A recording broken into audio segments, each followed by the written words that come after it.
สบายดีท่านผู้ชมมื้อนี้เฮามารู้จักกับชิปเซ็ตตรงใหม่ของ Snapdragon เนาะQualcomm Snapdragon 855ซึ่งว่าชิปเซ็ตตัวนี้เป็นชิปเซ็ตตัวใหม่เลยเนาะที่จะมาพร้อมกับ AI เนาะในการประมวลผลและก็มีฟีเจอร์ต่างๆหลากหลายเนาะฟีเจอร์ใหม่ๆตัวอย่างใน Android เนาะถ่ายรูปหัวและถ่ายวิดีโอได้ 4K แล้วก็มีระบบ AI ในการประมวลผลซึ่งชิปเซ็ตรุ่นนี้ถือว่ามีความพิเศษหลากหลายเนาะได้ยินข่าวว่าจะมา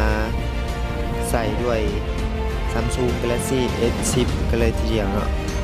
ตัวชิปเซ็ตรุ่นนี้นั่นก็ออกมาเปิดตัวในงานใหม่ๆมาๆเลยเนาะแต่ว่าตัวนี้นั่นพิเศษสุดก็แม่นมาพร้อมระบบ 5G เนาะถึงว่าโทรศัพท์เฮาซุมื้อนี้ในปีข้างหน้าเฮานี่เตรียมพบกับระบบ 5G ได้เลย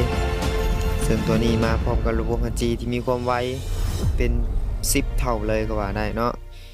สำหรับข้อมูลดีๆแบบนี้ไผมักแบบนี้กดติดตามไว้เนาะสำหรับมื้อนี้สบายดี